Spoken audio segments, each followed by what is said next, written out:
Hey guys, Vince with Green Joe again. And so another section of this business plan is the products and service section. So you're going to notice this section between products and service description is pretty in-depth, way more in-depth than a lot of your underwriters and loan officers are going to want to see. But I get a lot of questions on pricing and how to charge and all this stuff. And so again, this is just a lot of my experience going into these pages so that you have a plan of business. That's what I'm writing here is a business plan. So to me, it's important that we go a little bit further than just securing the loan, but also helping you in the future being able to make some income with this business. So right out of the gate, you're going to see, I talk about a couple different things, the traditional menu versus the modern drinks. I think it's important to have the modern drinks, the things like the Frappuccinos and the caramel macchiatos and these type of things. These are going to be your best sellers. I really believe that. I've sold so much of these at these large events.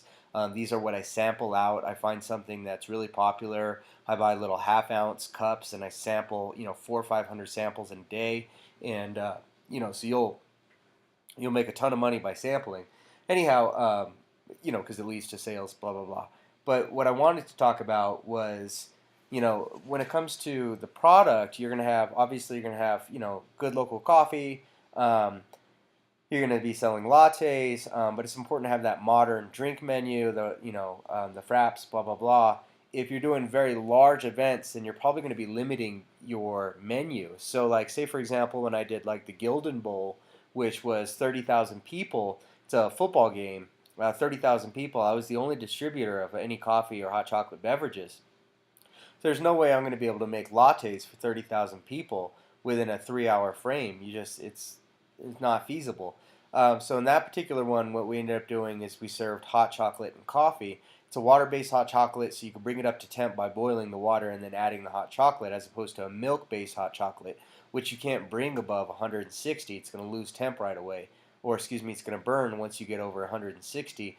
And therefore, if you only bring it up to 160, that means you can't hold temp for a very long time. If you don't sell that in a very limited amount of time, then it goes bad. So all that being said, the water-based hot chocolate you can bring up to a significantly higher temperature, which will allow you to be able to have hot standing for much longer. So some of those hot chocolates I would have standing for 2 or 3 hours before I served them, and they would still come out of the container piping hot, way hotter than drinkable temp. You would still have to wait until you could drink it. So that's why we went water-based on hot chocolate. And of course, if you guys have been following me long enough, you know that I did cold brew on my large events. And the reason for that is, again, by using cold brew coffee and then heating it up, I'm doing the same thing. I'm removing the brewing process out of the equation. I'm able to do that the day before, and then all I have to do is heat it up to temp to serve.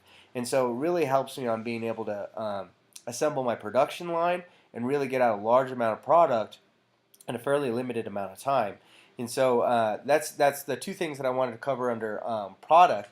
Now, as you get down here into service description, you're going to see that it's kind of broken up into two ways. You're going to have things like weddings, in which your host pays for the bill, and then you're going to have things like festivals, which are public events, and the customer pays the bills.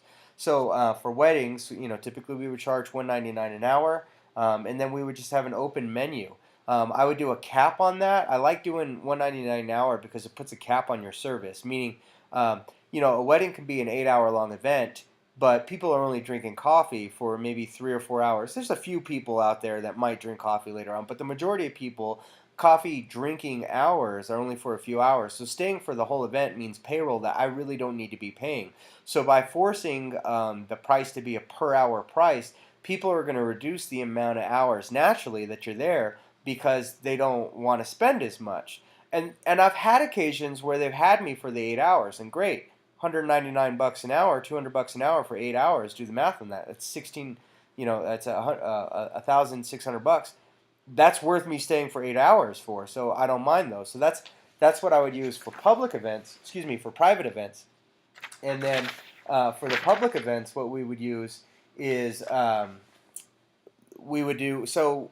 I wouldn't sponsor anything that was below 2,000 people unless I really felt like this needed sponsorship. I had to really be sold on it. 2,000 was kind of the number that I looked at as far as like donating to a company. I wouldn't set up at an event unless there was like 1,000 people at the event and I had prime location with no competition.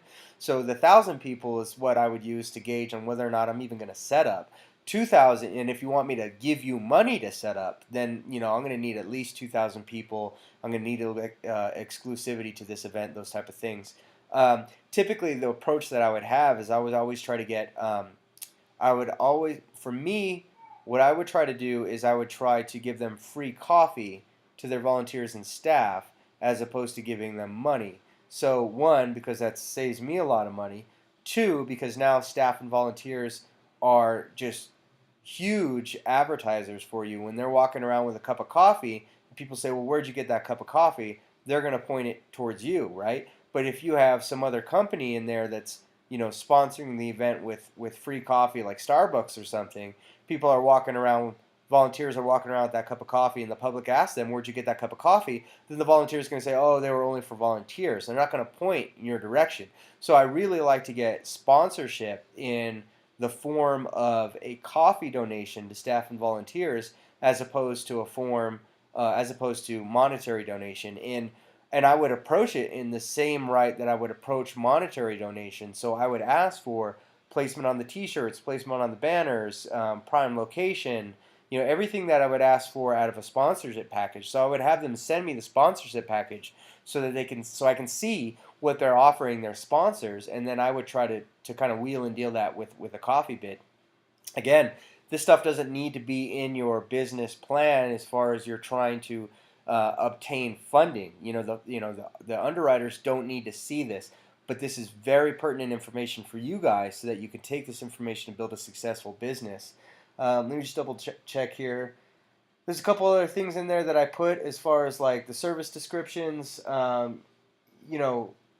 We put the how we organize the menu. That doesn't need to be in there for your underwriter. It's just what I've learned as far as like organizing a menu. If you put your most popular product up front, that has the highest profitability. It has the highest likelihood of getting ordered, right? Like, so it's the same concept of being ranked number one on a Google SEO search. If you're number one ranked, then you have a high chance of getting clicked. Same with your product on your menu. If you put your cheapest, product up number one, then that's what people are going to order. But if you put like caramel macchiato as the very top, then you're going to see that a lot of caramel macchiatos get ordered. And so what I would do is I would typically have like not the most profitable, but a profitable product that was popular, and I would put that at the very top of the menu. So those also help me. Yeah, and then just kind of going back, again, most of this stuff as far as the product and services, you're going to want to kind of give them some bare bone description of what your products are, some bare bone description of what the services you offer. But I don't think you're going to need to go in significant depth as I did here. This is really for your benefit. So by all means, you're going to need to cut some of this out when you send it off to your underwriter. Okay, thank you.